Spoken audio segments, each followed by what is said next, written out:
Good morning everyone.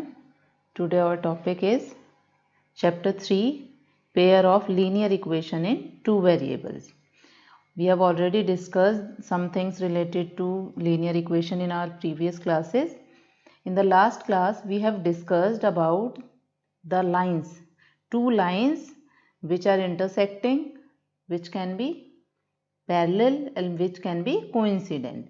If they are intersecting तो कितने solution होंगे? one solution. If they are parallel तो कितने solution होंगे? no solution.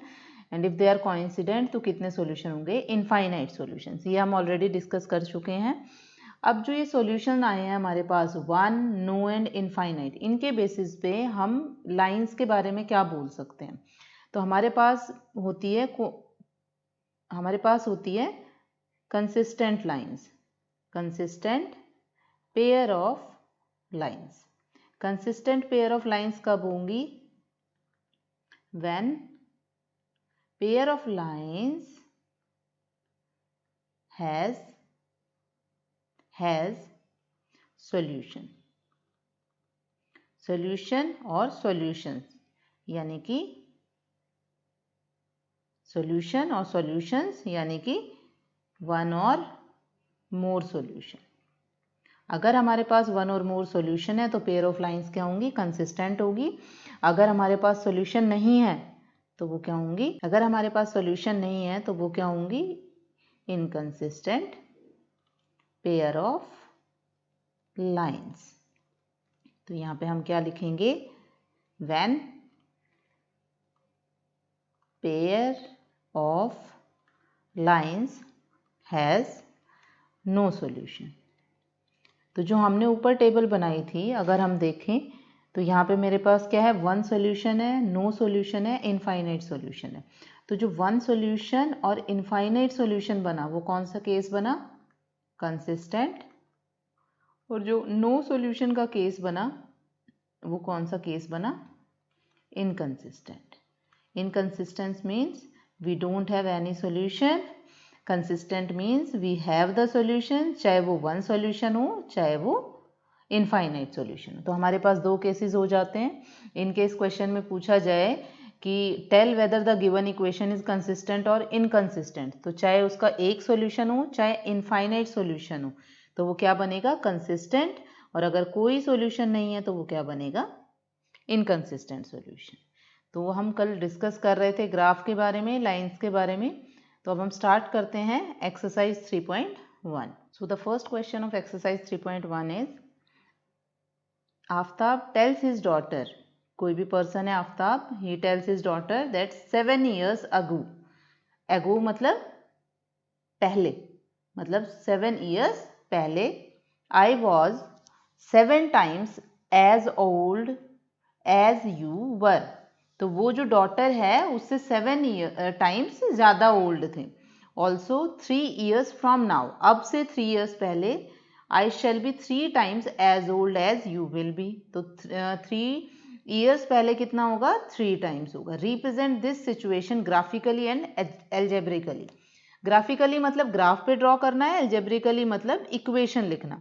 एल्जेब्रिकली मतलब राइट द इक्वेशन. ग्राफ का मतलब graphically means draw the graph. तो हमारे पास कितनी इक्वेशन होंगी? 2 इक्वेशन होंगी. क्यों? क्योंकि फर्स्ट कंडीशन हमारे पास क्या है? 7 years की है और सेकंड कंडीशन हमारे पास क्या है?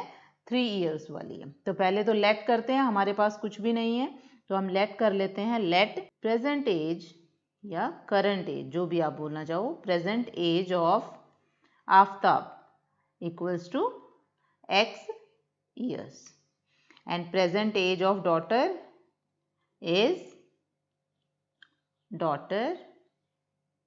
is y years. ठीक है. फिर बात आते हैं अकॉर्डिंग टू क्वेश्चन, या सबसे पहले लिखते हैं 7 years ago. 7 years ago, 7 years ago मतलब 7 साल पहले. तो एज ऑफ आफ्ताब कितनी होगी? 7 साल पहले की बात है तो ऑब्वियसली 7 years कम हो जाएंगे. तो हमारे पास एज हो जाएगी x minus 7 years और एज ऑफ डॉटर कितनी हो जाएगी हमारे पास? वो भी 7 years कम हो जाएगी, यानी कि y minus 7 years. ठीक है, अब क्वेश्चन में क्या बोला है, तो आपको पूरी स्टेटमेंट लिखने की ज़रूरत नहीं है, आप अकॉर्डिंग टू क्वेश्चन लिख सकते हो। 7 years ago I was 7 times as old as you were. I मतलब Aftab, Aftab is, age of Aftab is 7 times of the daughter. यही बोला है, I was 7 times old as you were. You means daughter, I means Aftab, so x minus 7 equals to 7, y minus 7. Now we can solve it. X minus 7 as it is, 7 will go to y, so 7y minus 7 will go to 7, 14. Variables एक side ले लेते हैं, constant एक side, या जैसे आपकी मर्जी हो सब कुछ एक साइड ले सकते हैं।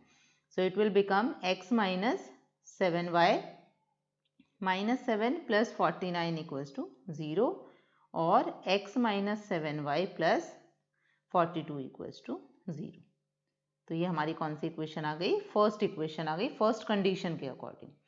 सेकेंड कंडीशन हमारी क्या थी, 3 years ago। तो पहले 3 years ago की बात कर लेते हैं। 3 years ago बोला है, लेटर बोला है 3 years from now, अब से 3 साल बाद। 3 years from now मतलब अब से 3 साल बाद, तो 3 years later। ये क्वेश्चन बहुत ध्यान से पढ़ने हैं, एगो और नाउ इनमें बहुत डिफरेंस होता है, तो अगर आपने एक स्टेटमेंट गलत पढ़ी तो आता हुआ क्वेश्चन भी गलत हो जाएगा। अब 3 years later की बात करें तो एज ऑफ आफ्ताब कितनी हो जाएगी, age of Aftab equals to x plus 3 and age of daughter will be y plus 3 years। दोनों की एज लिख दी हमने।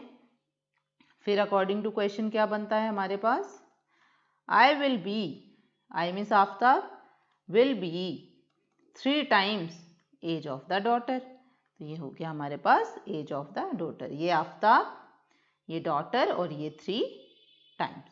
अगेन वैसे ही सॉल्व करना है, x plus 3 equals to 3y plus 9, सब एक साइड, तो हमारे पास हो गया x minus 3y plus 3 minus 9 equal to 0 और x minus 3y minus 6 equals to 0। So this is my equation number 2। दोनों इक्वेशंस लिख लें एक साथ, यहाँ पे लिख लेते हैं। हमारी इक्वेशन क्या क्या बनी हमारे पास, x minus 7y plus 42 equals to 0, x minus 3y minus 6 equals to 0। ये दो इक्वेशंस आ गई मेरे पास। तो ये मेरा काम कहाँ तक खत्म हुआ, एल्जेब्रिकली।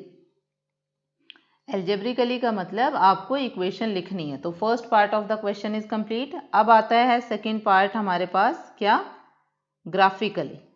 अब ग्राफिकली के लिए हमें क्या करना पड़ेगा, ग्राफ ड्रॉ करना है दोनों इक्वेशन का। दोनों इक्वेशन का ग्राफ ड्रॉ करना है। लीनियर इक्वेशन का ग्राफ हम ऑलरेडी 9th में कर चुके हैं। कैसे करते हैं, मिनिमम 2 पॉइंट्स चाहिए हमें कोई भी लाइन ड्रॉ करने के लिए, मिनिमम 2 पॉइंट्स, ज़्यादा भी ले सकते हैं। अगर हमारे पास टाइम कम है तो हम सिर्फ 2 पॉइंट्स निकालेंगे, टाइम ज़्यादा है तो हम 3 या 4 भी ले लेंगे। तो स्टार्ट करते हैं फर्स्ट इक्वेशन से। फर्स्ट इक्वेशन है मेरे पास x minus 7y plus 42 equal to 0। Procedure क्या होता है, सबसे पहले आपको एक वेरिएबल की वैल्यू दूसरे की फॉर्म में निकालनी है। जनरली हम y की वैल्यू निकालते हैं, तो y की वैल्यू हमारे पास आ जाएगी, इधर से निकाला 7y x प्लस 42, मैं 7y को उधर ले गई, तो यहाँ से y आ गया मेरे पास x प्लस 42/7 हो गया। ये हमारी फर्स्ट इक्वेशन है। अब हमें वैल्यूज पुट करनी होती है x की और y की वैल्यू फाइंड आउट करनी होती है। तो मैंने सपोज पुट किया सबसे पहले x इक्वल्स टू 0। जब मैंने x 0 पुट किया तो y की वैल्यू आई 0 plus 42/7 that is 6। First part आ गया। सेकंड, कोई भी वैल्यू ले सकते हो आप, y की भी 0 ले सकते हो। जनरली हम x 0 और y 0 लेते हैं। यहाँ पे मैं y 0 क्यों नहीं ले रही, क्योंकि हमें नेगेटिव की तरफ जाना पड़ेगा, तो ग्राफ बहुत लेंथी हो जाएगा, तो कोई और वैल्यू ले लो।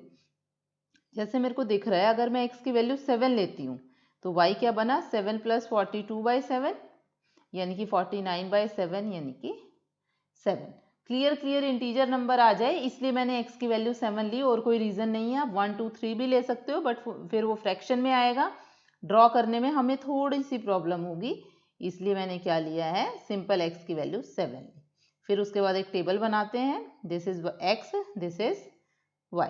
जब x 0 है तो y 6 है, जब x 7 है तो y भी 7 है। तो ये फर्स्ट इक्वेशन की टेबल हो गई हमारे पास। पहले सेकेंड इक्वेशन की भी टेबल बना लेते हैं, फिर एक साथ ड्रॉ करेंगे। Second equation is x minus 3y minus 6 equals to 0। Again यहाँ पे सेम प्रोसीजर है, आप y की वैल्यू निकालो।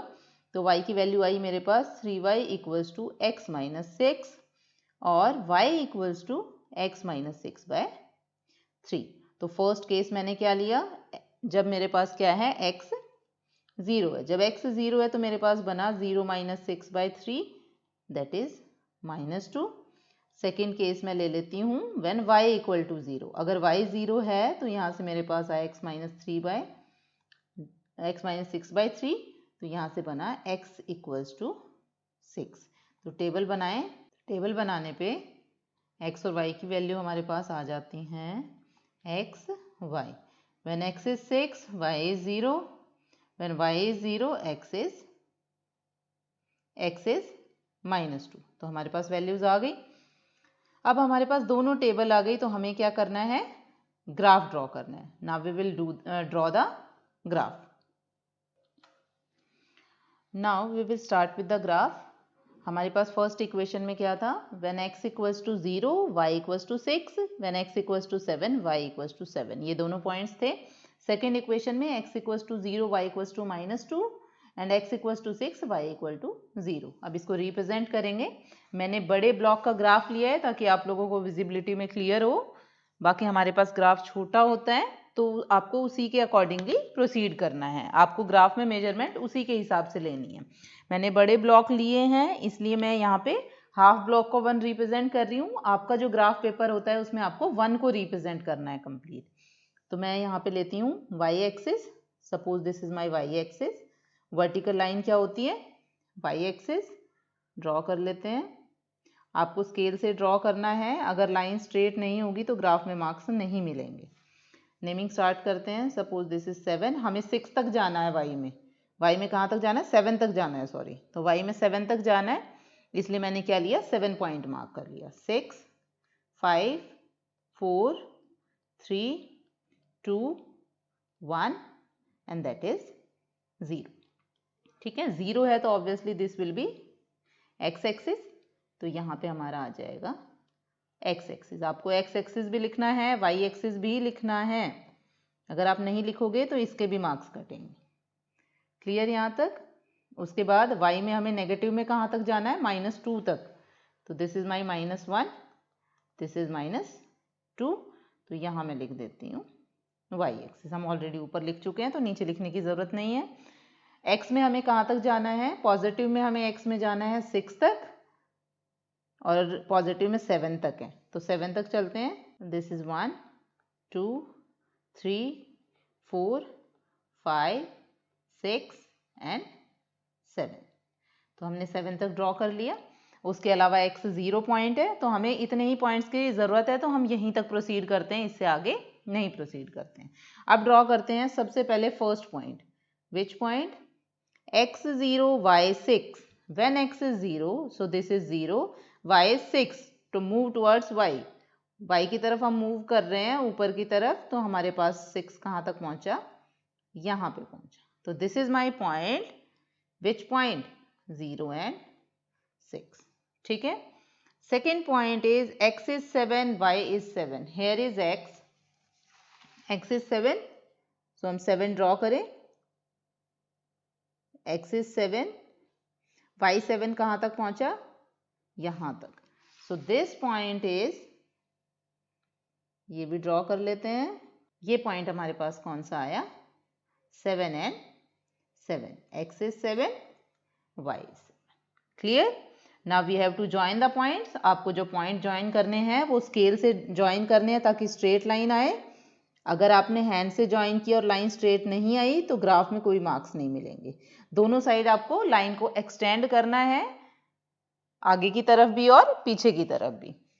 उसके बाद यहाँ पे आपको लाइन की इक्वेशन लिखनी है। What is the equation of line, x minus 7y plus 42 equals to 0। So this is the graph of the first equation. अब हम मूव करते हैं सेकेंड इक्वेशन की तरफ। सेकेंड इक्वेशन में क्या था, x equals to 0, y equals to -2. When x equals to 0, so this is 0, y is -2, तो हमें नीचे की तरफ जाना है. So this is my point. तो ये मेरे पास आ गया 0 -2. आपको पॉइंट पे डॉट लगा के एक सर्कल बनाना है ताकि विजिबिलिटी क्लियर हो.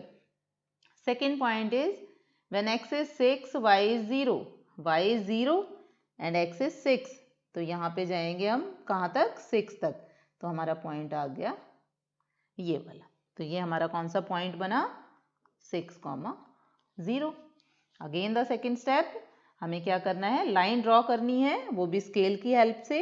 अगर स्ट्रेट लाइन नहीं होगी you will not get the marks. We have to extend the line in both the directions. हो गया. After that we have to write the name of the equation. तो ये equation कौन सी थी, x - 3y - 6 equals to 0. So this is the graph of our equation.